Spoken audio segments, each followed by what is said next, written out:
Hello, this is Harlan. In this video, I'm going to show you how to make a needle felted spiral form. I'm using core fiber and my own needle tools with needles number 38 star, number 40s, and number 42s. You can accomplish this using individual needles. It will just take a lot longer to do. How much fiber you would use depends on the size of the spiral you want to make. I used about 6 grams of core fiber to make a cone-shaped spiral that is just a bit longer than 3 inches. Core fiber, being a mix of different fibers and meant to hold its loft, is a good choice for the foundation of your spiral. Roll up the core fiber into a cone shape. Use needles like number 38 star or number 40s to refine the cone shape and increase the overall density of the cone. You use stronger needles, such as 38 star, when you want to move fiber with more force. Use finer needles, such as 42s, when you want to gently and more carefully make adjustments to your shape. You're not looking for a perfect form at this point in the process, and you aren't trying to reduce the overall size significantly. You're just looking for a pretty good cone shape without any glaring abnormalities. Altogether, I spent 30 minutes to make this spiral.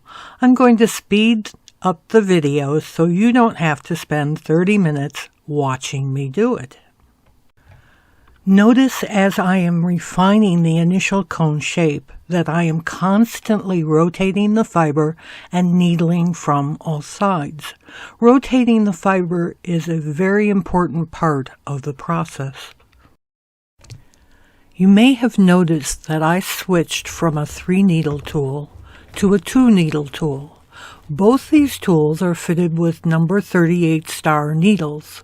I switched to the 2-needle tool because it required less force to continue refining the cone shape than the 3-needle tool. When the resistance your needles encounter increases, it could be time to change the number of needles you are using or the size of the needles you are using. It's easy to notice that I keep rotating the fiber as I refine its shape, but what is perhaps less easy to notice is that I am often applying pressure with my left hand to slightly compress the fibers while needling.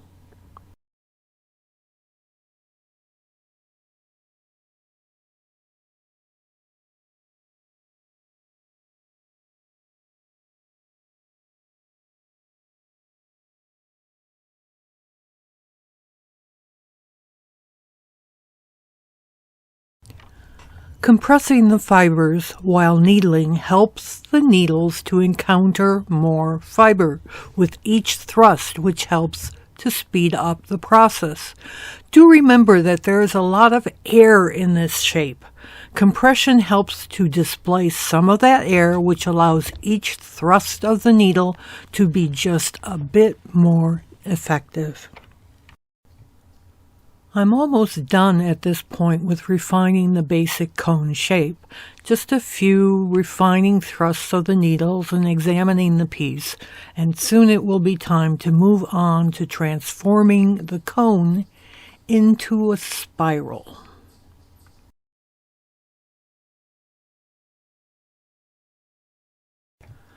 I've changed tools to a 3-needle tool fitted with number 40 needles.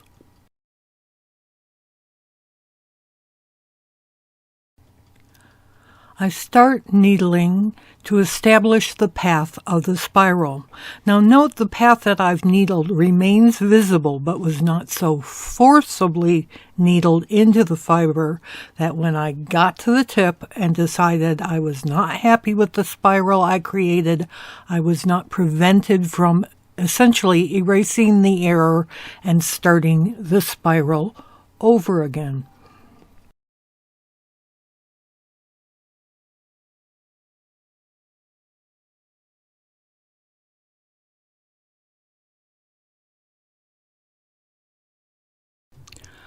I'm about to start the establishment of the path of the spiral. I've made a lot of spiral forms over the years, so I just eyeball what is pleasing to me. In this example, I'm not looking to follow the proportions of the golden rule. I just want a nice spiral. If you don't feel confident to just eyeball the spiral path, you could draw the path using a disappearing marker used for sewing, or you could wind a piece of thread around your cone form until you found the spiral you liked, and then needle close to that thread to establish the path in the fiber.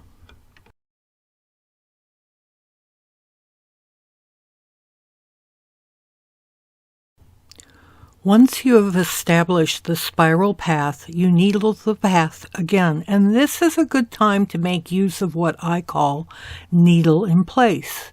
Needle in place is the process of sticking the needles in, almost pulling them all the way out, but not completely, and then sticking them in again before advancing the needles down the spiral path.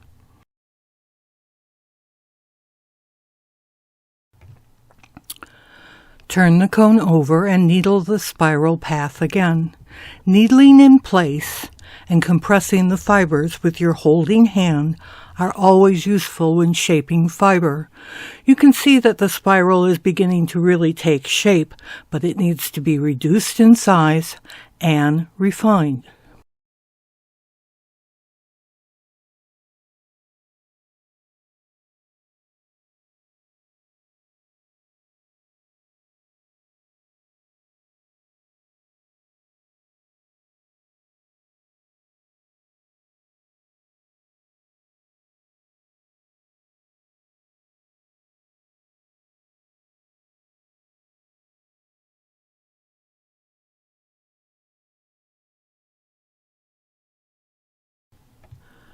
The squares on the background are each an inch square, which allows us to speculate that at this point, that spiral is a little over 5 inches in length.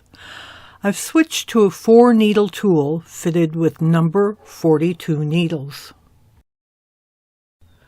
Number 42 needles are very fine, which means they are not very forceful, but they still are very useful, especially used in combinations of 3 or 4 needles.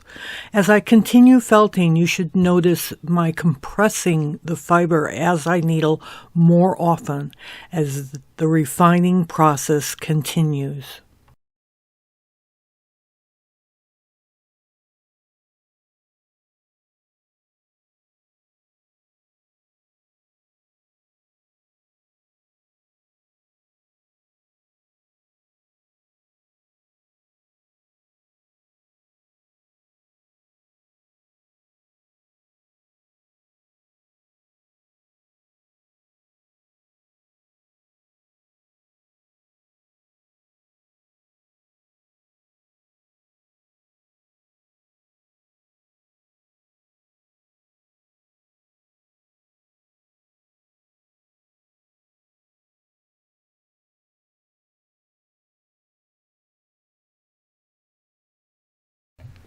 For the last few minutes, almost all the felting has been in the spiral path. The path is well established now, so attention should expand to the entire piece. You not only want your spiral path well defined, you want the fiber in between the path to have a uniform plumpness.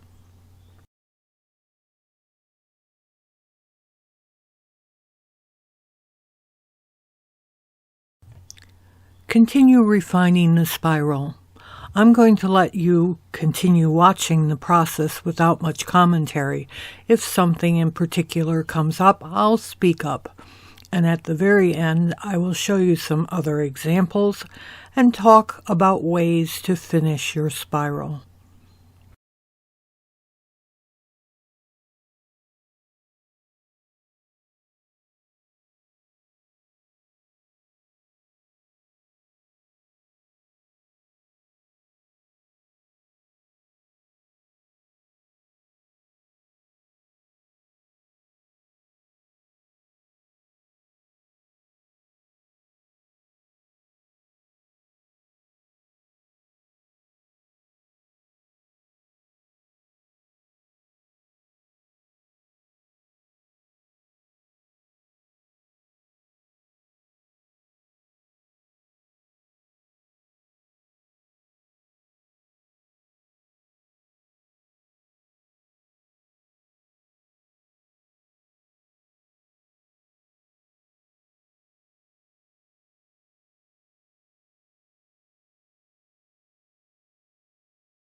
I've switched to a 2-needle wide tool fitted with number 38 star needles to help reduce the overall size of the spiral.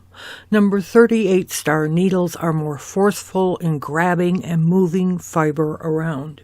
2 needles, set apart, can still enter this piece without the need of excess force and without causing great distortion.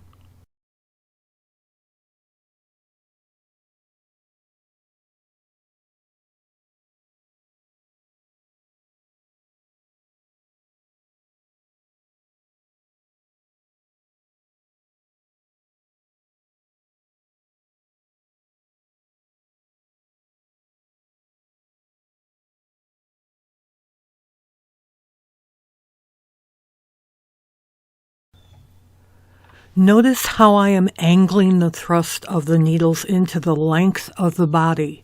The needles aren't pointed at the work surface as I stab the fiber.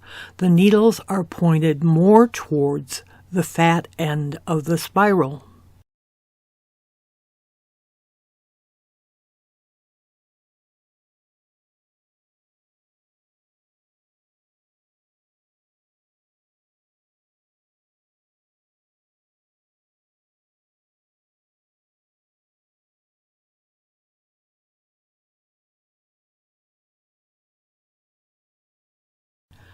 Since I have just flipped the spiral around to continue working, now the needle thrusts are towards the point of the spiral.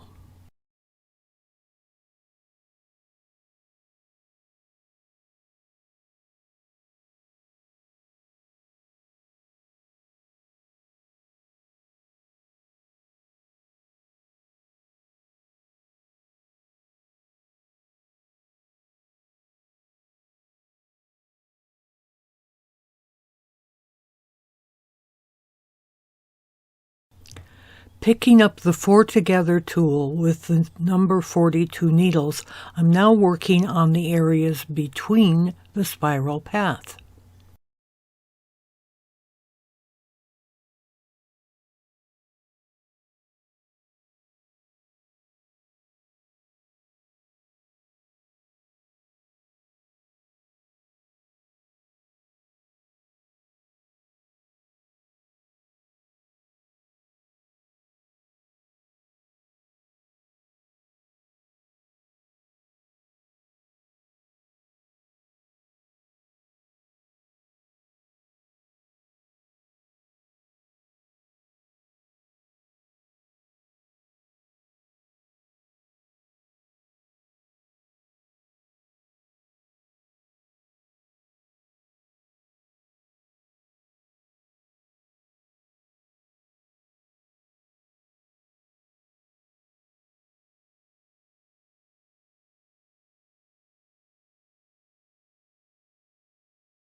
I spent about 30 minutes creating the spiral that you see here. I will probably spend another 15 minutes to continue refining and reducing the shape before I would consider finishing it for some specific purpose, such as a pendant on a necklace. Spirals do not need to be coned shaped. The spiral is done on a piece that is pod-shaped. The process is the same.